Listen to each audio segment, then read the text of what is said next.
नमो नमः। अहं नीरज जोशी, सहायकाचार्य उत्तराखण्ड मुक्त विश्वविद्यालये संस्कृतविभागे कार्यरतः अस्मि। अद्य वयं माध्यमिककक्षायाः पाठ्यक्रमस्य अन्तर्गतं निर्धारितस्य संस्कृतव्याकरणनामकस्य पाठ्यपुस्तक षड्विंशतितमे पाठे वर्णितं कृदन्तप्रकरणस्य चर्चां कुर्मः। प्रियविद्यार्थिनः, इतः पूर्वं सप्तविभक्त्यर्थप्रकरणानि समाप्तानि। इतः परं चत्वारि कृत प्रत्यय प्रकरणानि सन्ति। तेषु कृतप्रकरणं प्रथमम् अस्ति। अस्मिन् पाठे कृतप्रकरणविषये विवेचनम् अत्र क्रियते। प्रिय छात्रों, इस कृदंत प्रकरण को पढ़ने से पहले हमने कारक विभक्तियों को पढ़ा और कारक विभक्तियों को जाना कि किस प्रकार से शब्द को निर्माण और किन किन सूत्रों से कैसे हम शब्दों को बनाते हैं और किस विभक्ति को यानी कर्ता के अनुसार क्रिया किस प्रकार से काम करती है, क्रिया किस तरीके से शब्दों का निर्माण होता है। इसी क्रम में आज हम इस कृदंत कृत्य प्रकरण को पढ़ने जा रहे हैं। तो इस कृत्य प्रकरण को पढ़ने के बाद आप जो है उस कृत्य प्रकरण को समझने में समर्थ हो सकेंगे और उस कृत्य प्रक्रिया के अंतर्गत जो विहित प्रत्यय हैं उन प्रत्ययों का परिचय आपको प्राप्त होगा और कृत प्रत्यय किसे कहते हैं और किस अर्थ में इसका प्रयोग होता है ये आप जान सकेंगे। और कृत प्रत्यय किस अर्थ में होगा और कैसे उसे आप प्रयोग करेंगे ये भी आप जानेंगे और कृत एवं कृत प्रत्ययों में अंतर क्या है इस चीज़ को भी आप जान सकेंगे। साथ ही कृत प्रत्ययों की सहायता से निर्मित वाक्य जो व्यवहार है, वाक्य व्यवहार में कैसे आप उसे प्रयोग करेंगे, उस वाक्य व्यवहार की निपुणता को प्राप्त करने में आप समर्थ हो सकेंगे। और धातु सूत्र से लेकर के कृत प्रत्यय समाप्ति पर्यंत यानी उस अध्ययन में जो उदाहरण आए, सूत्र आए, उन सूत्रों और उदाहरणों से आप आपस में परिचित हो सकेंगे। जैसा कि छात्रों, इस पाठ में से पूर्व हम कारक को पढ़ चुके हैं और कारक को हमने भली प्रकार से अध्ययन कर चुके हैं। तो इस पाठ के कुल 4 पाठ जो है कृदंत यानी पूर्व कृदंत और उत्तर कृदंत यानी इनका हम अध्ययन यहाँ करेंगे। सबसे पहले इस पाठ में हम जो कृत प्रत्यय हैं उन कृत प्रत्ययों की चर्चा करने जा रहे हैं। यानी इस चर्चा के माध्यम से हम जो कृत प्रत्यय हैं उनका स्वरूप है, धातुओं में इनका विधान किस तरीके से आप करेंगे, यानी कृत प्रत्ययों का संयोग निष्पन्न जो प्रतिपादित है यानी उनको सुबंतादि प्रत्यय के संयोग से जो कृदंत किस प्रकार से निर्मित होते, यानी ये सभी का परिचय जो है हम इस पाठ के माध्यम से जानने का प्रयास करेंगे। क्योंकि जो प्रत्यय क्या है कि एक संज्ञा है, प्रत्यय क्या है, एक संज्ञा है। और पाणिनि ने जो प्रत्यय और परश्च इन दोनों अधिकार सूत्रों की व्याप्ति जो है पंचम अध्याय के जो परिसमाप्ति है वहाँ पर रखी हुई है। और लघु सिद्धांत कौमुदी में जो वरदाचार्य हैं उन्होंने कृदंत प्रकरण में जो तिङंत हैं यानी तिङंत प्रत्यय जो प्रकरण है प्रकरण के बाद इसे रखा है। और जो संस्कृत भाषी हैं, संस्कृत परंपरा के जो हैं उन प्राप्त पदों यानी शब्दों को व्याकरण की जो पद्धति है उस पद्धति के अनुसार जो है 2 प्रकार से उन्हें विभक्त किया गया। यानी जिसे हम सुबंत और तिङंत नाम से हम जानते हैं। यानी सुबंत क्या है और तिङंत क्या है, यानी सुबंत का तात्पर्य है सुप यानी एक प्रकार का प्रत्याहार, यानी इस प्रत्याहार के अंतर्गत जो है सु से लेकर के सुप तक जो है 21 प्रत्याहार विद्यमान है। और ऐसे ही तिङ प्रत्याहार में जो है तिप से लेकर के महिंग यानी 18 जो है प्रत्यय इसमें आते हैं। यानी इस प्रकार से इन प्रत्यय और धातुओं से विहित लकारों के स्थान पर जो 18 और ये 21 जो प्रत्यय हैं इन प्रत्ययों को जो है तिङंत तिप्तज इत्यादि को तिङंत कहते हैं। और हमें जो है इस प्रकार से कह सकते हैं कि जो प्रत्यय है वो 2 प्रकार के होते हैं, एक तिङ प्रत्यय एक और कृत प्रत्यय। यानी जब धातु में तिङ प्रत्यय का विधान होकर के यानी रूप बनता है तो वह साध्यमान क्रिया के रूप कहलाता है। यानी जब वह क्या होगा, तिङ प्रत्यय से उसका जब सम्मेलन होगा तो वह जो साध्यमान वह रूप कहलाएगा। और जब वह धातु यानी कृत प्रत्यय से विहित होकर के रूप बनेगा तो वह क्या होगा, क्रिया यानी वो सिद्ध क्रिया का रूप कहलाएगा। यानी पूरा जो संपूर्ण जो हमारा जो कृदंत प्रकरण है उस कृदंत प्रकरण को जो लघु सिद्धांत कौमुदी है उस कौमुदी के अनुसार 4 भागों में जो है विभक्त किया गया है। यानी कृत प्रत्यय, पूर्व कृदंत, उणादि और उत्तर कृदंत। तो इसमें जो कृत प्रत्यय हैं उन कृत प्रत्ययों के अंतर्गत यानी कुछ विशेष प्रत्ययों को जो है कृत्य संज्ञा होती है। यानी उन प्रत्ययों का प्रकरण होने के कारण इस प्रकरण का नाम कृत्य प्रकरण कहा गया है। यानी कृत प्रत्ययों का विधान जो है साधारणतः क्या होता है, कर्ता अर्थ में किया जाता है। यानी इन कृत संज्ञक जो प्रत्यय हैं उन प्रत्ययों के अंदर जो है कुछ विशेष प्रकार यानी विशेष प्रत्ययों को हम जो है कृत संज्ञक भी कहते हैं। यानी इस प्रकार से हम कह सकते हैं कि जो कृत प्रत्यय हैं वह उनकी क्या होती है, दो दो संज्ञाएं होती हैं, यानी कृत और कृत्य। यद्यपि जो कृत प्रत्यय है, जो कृत प्रत्यय है जो मुख्यतः जो कर्ता अर्थ में जो विहित होता है, लेकिन जो कृत प्रत्यय है वो सदा क्या करता है, कर्ता से भिन्न भाव में यानी उसके अर्थ यानी उस अर्थ को जो है वह बताता है। साथ ही जो है जो कृत है उस कृत प्रत्यय में जो लुट है उस लुट का जो बहुत प्रकार के होते हैं, यानी कर्म के भाव यानी उन स्थानों को वह बनाता है। यानी पूर्णतः हम जाने तो जो कृत्य प्रत्यय है उस कृत्य प्रत्यय के अंतर्गत जो है क्या है, कुल 7 जो है प्रत्यय आते हैं। एक तव्य, एक तव्यत, अनियर, केलिमर, यत, क्यप और अण्यत। यानी ये 7 प्रत्ययों से जो है हम कृत प्रत्यय को समझते हैं। यानी सबसे पहले जो सूत्र है, इस सूत्र को हम इसके माध्यम से आप समझने का प्रयास करते हैं किस तरीके से जो है कृत प्रत्यय अपना कार्य करता है और कैसे हम उससे वाक्यों का निर्माण और अपने सामान्य व्यवहार में उसे प्रयोग में लाते हैं। तो धातु एक सूत्र है, उस धातु सूत्र से क्या होता है, आ तृतीयाध्याय समाप्तेर्ये प्रत्ययांते धातो परे स्युः। यानी अष्टाध्यायी के तृतीय अध्याय के समाप्ति पर्यंत तक जो प्रत्यय कहे गए हैं वह क्या हैं, वे ये ही कृत प्रत्यय हैं।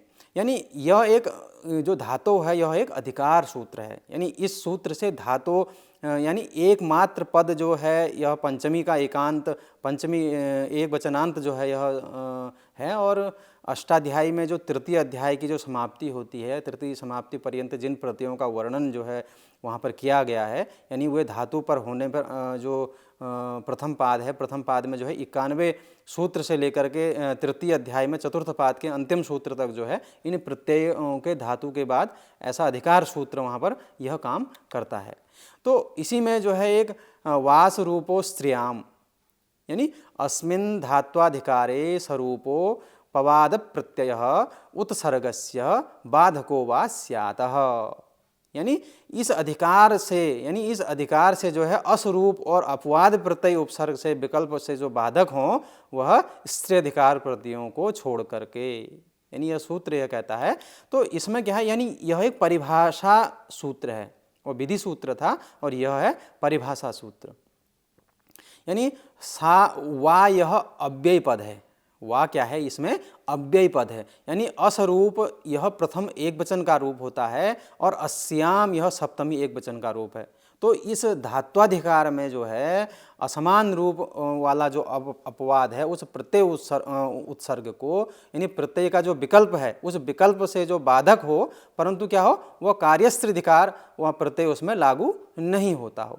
तो पाणिनि व्याकरण में जो है जो सूत्र थे वह सूत्र जो है 2 प्रकार के, एक उत्सर्ग एक अपवाद।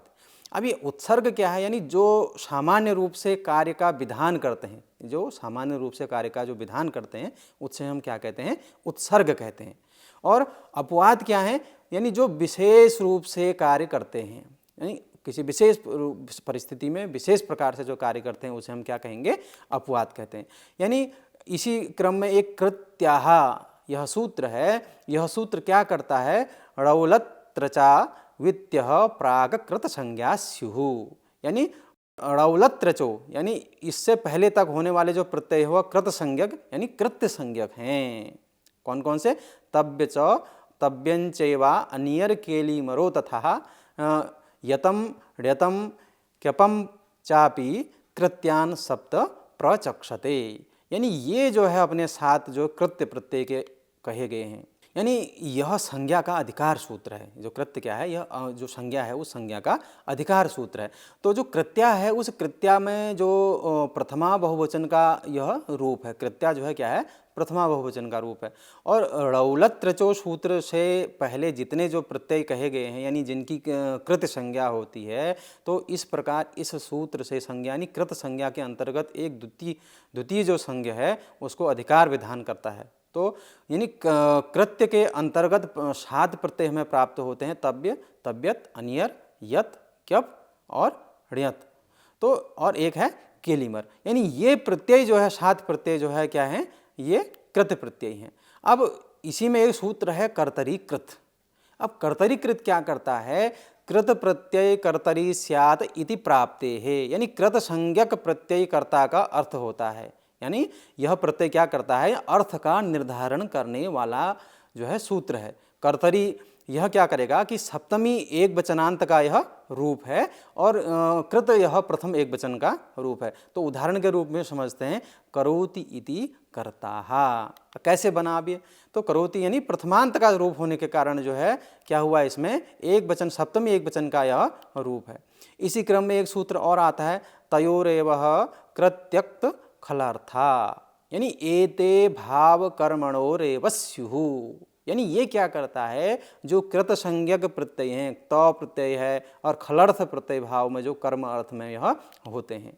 तो इसी क्रम में एक महत्वपूर्ण जो है सूत्र है, तव्य, तव्य अनियरः, यानी धातोरेते प्रत्यया स्युः भावे औत्सिक एक वचनम क्लिबत्वम च, यानी धातु से परे तव्यत, तव्य, अनियर प्रत्यय होता है। यानी भाववाच्य में जो है प्रत्यय विहित होने के कारण जो है वह स्वाभाविक एक वचन और नपुंसकलिंग वहाँ होगा। तो उदाहरण कैसे बनेगा, एधितव्यम, एधनीयम त्वया, यानी तव्य अनियर प्रत्यय परिचय प्राप्तम अहम ज्ञातम की इति सूत्रेण चाहिए इति अर्थः। इत्यर्थे किम, चाहिए इति अर्थः, यानी विधिलिंग लकार धातूनाम तव्य, तव्यत, अनियर प्रत्यय भवति, यानी विधिलिंग लकार में यह कार्य होता है। तो यानी तव्य तव्यत प्रत्ययो कोपि भेदः नास्ति, यानी तव्यत अनियर प्रत्ययो कर्मवाच्ये भाववाच्ये च भवति, यानी तव्य अनियर का प्रयोग जो है कर्मवाच्य और भाववाच्य में होता है। यानी आभ्याम निर्मितानाम वाक्यानि जो परस्मै पदानि आत्मने पदानि उभय पदानि, यानी समान रूपेण तव्य, तव्यत, अनियर इति प्रयोगम भवन्ति। तो तव्यत प्रत्ययस्य तव्य तथा अनियर प्रत्ययस्य अनीय इति अवशिष्ये तेषां रूपाणि ही पुल्लिंग राम शब्दवत् और स्त्रीलिंग रमा शब्दवत् नपुंसकलिंगे फल शब्दवत् चलन्ति। तो जैसे उदाहरण के रूप में हम देखते हैं, तो पुल्लिंग एक वचन जो प्रथमा विभक्ति में जो बनेगा पठनीय, पठनीयो, पठनीयाः। तो स्त्रीलिंग में कैसे बना, पठनीया, पठनीये और पठनीया। और नपुंसकलिंग में पठनीय, पठनीये, पठन्यानि। तो इस प्रकार से जो है इसके रूप चलते हैं। यानी तव्य अनियर प्रत्ययों का अभ्यास एक बार हम करते हैं कि किस प्रकार से जो पुल्लिंग, स्त्रीलिंग और नपुंसकलिंग में धातु जो है कार्य करती है। मान लीजिए लिख धातु है, लिख धातु है तो लिख धातु का अर्थ होता है लिखना। और नपुंसकलिंग में कोई अगर शब्द बनेगा तो क्या बनेगा, लेखितव्यम, और पुल्लिंग में हम कहेंगे लेखितव्यः और स्त्रीलिंग लेखितव्याः। यानी इस प्रकार से जो है जो धातु है उसका रूप जो है तव्य और अनियर प्रत्यय लगने से यह कार्य करता है। जैसे दा धातु है, दा का अर्थ क्या है, देना अर्थ, यानी किसी अर्थ को हम जब देने के अर्थ में दातव्यम और दातव्यः, दातव्याः। तो ऐसे ही हस धातु है, माने हस माने हंसना, यानी हसितव्यम नपुंसकलिंग में, और पुल्लिंग में क्या, हसितव्यः, और स्त्रीलिंग में क्या हुआ, हसितव्याः।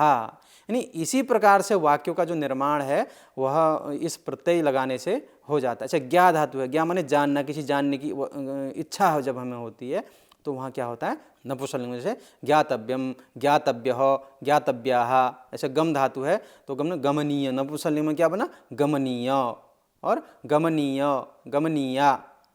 ठीक है ना। तो इस प्रकार से जैसे हम कोई कार्य चल रहे हैं, कहीं रास्ते में चल रहे हैं तो चल माने चलना, चलनीयम, नपुंसकलिंग में ना चलनीयम, चलनीय, चलनीया। यानी इस प्रकार से वाक्यों को हम देखते हैं और वाक्य के प्रयोग को करने में फिर समर्थ होते हैं। तो पाठ्य पुस्तक में आप देखते होंगे कि जब आप पाठ को पढ़ते हैं तो पाठ के अंतर्गत कुछ पाठगत प्रश्न भी दिए जाते हैं। यानी उन पाठगत प्रश्नों में जो प्रश्न पूछे जाते हैं तो वहाँ पूछा जाएगा तव्य अनियर यानी प्रत्ययों का प्रयोग करके आप वाक्य का निर्माण करिए। यानी पहले आपको समझना है कि तव्य प्रत्यय लगने से वाक्य किस प्रकार से बनता है। जैसे सदा सत्यम वक्तव्यम, जो तव्य प्रत्यय लगा तो क्या सदा सत्यम वक्तव्यम, सदा सत्य आप बोलिए। उत्तम कार्य करणीयम, अनियर प्रत्यय जब लग गया तो उत्तम कार्य करणीयम। तो वृद्धानाम सेवा करणीया, तो समीचीनः लेखम लेखनीया, तो अस्माभिः पर्यावरणम रक्षणीयम। यानी इस प्रकार से वाक्यों का जो निर्माण है वह निर्माण आपको करना है। पाठ को आप पाठगत जो प्रश्न है वहाँ भी देखेंगे और पाठ को जब पढ़ रहे होते हैं तो प्रत्येक सूत्र में वहाँ पर दिया हुआ है। तो इस तरीके से आप जो है वाक्याभ्यास को करेंगे तो उससे क्या हुआ, शब्दों को समझने में जो है आसानी हमें हो जाएगी। यानी अनियर प्रत्यय जो है, जैसे अनिपठ शब्द है, पठ धातु जब अनियर प्रत्यय लगता है पुल्लिंग में क्या बनेगा, पठनीय, और स्त्रीलिंग में पठनीया। तो इसी प्रकार नपुंसकलिंग में क्या बना, पठनीयम। और गम धातु, गम का मतलब होता है जाना, वह गया, तो अनियर प्रत्यय जब लगा उसमें क्या बना, गमनीयम। और स्त्रीलिंग में बनेगा गमनीया, और नपुंसकलिंग में बनेगा तो गमनीयम। इसी प्रकार से मान लीजिए लिख धातु है, लिख माने लिखना है, हमें अनियर का प्रयोग करते हुए जो है वाक्य का निर्माण करना है, तो पुल्लिंग में क्या बनेगा, लेखनीयम, और स्त्रीलिंग में लेखनीया, नपुंसकलिंग में लेखनीयम। यानी इस तरीके से जो है धातुओं को पहले सर्वप्रथम आपको ध्यान में रखना होगा कि वाक्य प्रत्यय लगने से किस प्रकार से जो है शब्द का निर्माण हो रहा है। तो इसी प्रकार से तव्यत प्रत्यय है, यानी तव्यत प्रत्यय का प्रयोग है, दा धातु है, मान लीजिए दा है, उसमें यदि तव्यत प्रत्यय लगेगा तो दातव्यम, पुल्लिंग में दातव्यः, और स्त्रीलिंग में दातव्या, और नपुंसकलिंग में दातव्यम। इसी प्रकार गम धातु है, गम माने गम का क्या हुआ, तव्यत प्रत्यय लगा दो, गंतव्यः, गंतव्या, गंतव्यम। तो इस प्रकार से जो है अनियर और तव्यत और अनियर प्रत्यय कार्य को करते हैं। मान लीजिए कि एक उदाहरण के माध्यम से समझते हैं कि मम ग्रंथम पठितव्यम, या मया ग्रंथम, मया माने मेरे द्वारा ग्रंथ को पढ़ा गया, पठितव्यः, तो पठितव्यः जो शब्द बना गया पठ धातु का पुल्लिंग एक वचन का वह रूप है, तो पठितव्यः। तो मया द्वारा, मया ग्रंथम पठितव्यम, तो ऐसी बालकेनः पाठः पठितव्यः, तो बालकेनः पाठः पठितव्य। यानी वाक्यों को प्रत्ययों का जब प्रयोग है वह प्रयोग आप इस तरीके से इसमें करते हैं। इसी प्रकार से आप देखेंगे कि सदा सत्यम वक्तव्यम, उत्तम कार्यम करणीयम, ठीक है ना। तो इस तरीके से आपको वाक्य का निर्माण करना है। यानी कर्तृवाच्य जो रूप हैं वह अनियर प्रत्यय में जब परिवर्तन होते हैं तो किस प्रकार से परिवर्तन होते हैं, एक उदाहरण, कुछ उदाहरणों के माध्यम से इसे समझते हैं तो हमें कृत प्रत्यय को समझने में आसानी होगी कि कैसे यह कार्य को करता है। जैसे मान लीजिए बालकः लेखम लिखतु, तो इसमें बालकेनः लेखः लेखनीयः, यानी कर्तृवाच्य में जब जो है अनियर प्रत्यय लगता है तो रूप कैसे बनेंगे, लेखनीयः, लिखतु माने लिखो, और लेखनीय अनियर प्रत्यय लग गया। तो ऐसी माता दुग्धम ददातु, माता से आप क्या करें, दूध दीजिए, और जैसे अनियर प्रत्यय में आप उस वाक्य का निर्माण किया, माता दुग्धम दातव्यम, यानी शब्द का जो सौंदर्य है वह क्या हो रहा है, बढ़ रहा है। ऐसे ही सज्जनाः उत्तमाः कथाम पठन्तु, अब इसका जब अनियर प्रत्यय लगा तो सज्जनेः उत्तमाः कथाः पठनीयाः। ऐसे ही यात्री यानेन प्रयातु, यानी यात्रीणा यानेन प्रयातव्यम, सुपाच्य भोजनम खादतु, अच्छा भोजन जो जल्दी पचता है ऐसा भोजन आप खाइए। जब इसमें तव्यत प्रत्यय आपने खादतु में लगाया तो क्या बना, सुपाव्यम भोजनम खादितव्यम। ऐसी रामः पुस्तकम पठतु, तो जब अनियर प्रत्यय लगा रामेण पुस्तकम पठन, यानी कर्मवाच्य और कर्तृवाच्य आप देख रहे हैं किस प्रकार से वहाँ पर कार्य करता है। इसी प्रकार तव्य प्रत्यय का उदाहरण देखिए, एधः धातो तव्य प्रत्यय लगने से एधितव्यम बना, तो अनियर प्रत्यय का उदाहरण क्या, एधनीयम, चयनीयम, भवनीयम। तो इनका जो वाक्य का प्रयोग है उस वाक्य के प्रयोग को आपको जो है ध्यान से आप देखिए तो सरलतम रूप से आप उसे वाक्य निर्माण कर सकते हैं। ऐसी केलिमर उपाख्यानम एक पद है, तो उसमें क्या पचेलिमा मासाः पक्तव्या इत्यर्थम, भदेलिमा सरलाः भेतव्याः इत्यर्थम, कर्मणा प्रत्ययः यानी डुबपच पाके धातु यानी पचने के अर्थ में, पचेलिमा मासाः यानी पकाए हुए उड़द जो है। ऐसे भिदिर द्व्यधिकरणे है, केलिमर लगा भदेलिमा सरलाः सीधे काटने योग्य पेड़, यानी इस प्रकार से जो है वाक्यों का निर्माण हम इसमें करते हैं। यानी भावेर औत्सर्ग्यम कवचम क्लितव्यम, यानी भाव में हमेशा एक वचन और नपुंसकलिंग होता है, ठीक है ना। और सकर्मक जो चीं धातु होती है उसमें तव्य और अनियर लगा, तो क्या वो मान लीजिए अनियर सकर्मक है कोई धातु, तो त्वया पुष्पम चयनीयम, ठीक है ना। तो और तव्य पर चयनीय जो शब्द है तो उसका प्रयोग आप कैसे करा, त्वया पुष्पम चयनीयम, यानी इसमें जो है कर्म से प्रत्यय हो रहा है। तो इस प्रकार जो है इन प्रत्ययों के माध्यम से हम अपने व्यवहार में, अपने जो दैनिक दिनचर्या में जो है प्रयोगों, यदि इन प्रत्ययों का प्रयोग कर पाते हैं तो इन्हें और सरलतम रूप से हम अपने पाठ के अंतर्गत और अपने व्यावहारिक जीवन के अंतर्गत इसे सीख सकते हैं। तो प्रिय छात्रों, इस पाठ के अंतर्गत हमने जो कृत प्रकरण है उस कृत प्रकरण का अध्ययन किया और इसके जो महत्वपूर्ण सूत्र हैं उन महत्वपूर्ण सूत्रों में कृत प्रत्यय कैसे कार्य करता है और कैसे 7 प्रत्ययों के उदाहरणों के माध्यम से, जो विभिन्न उदाहरणों के माध्यम से हमने इसको जाना और उस विधि को भी हम समझ रहे हैं जिससे जो है वाक्यों का निर्माण होता है। आशा है यह चर्चा आप सभी के लिए उपयोगी सिद्ध होगी और इस पाठ के जो अगला व्याख्यान है उसको हम नए पाठ में चर्चा करेंगे। तब तक के लिए नमस्कार, धन्यवाद।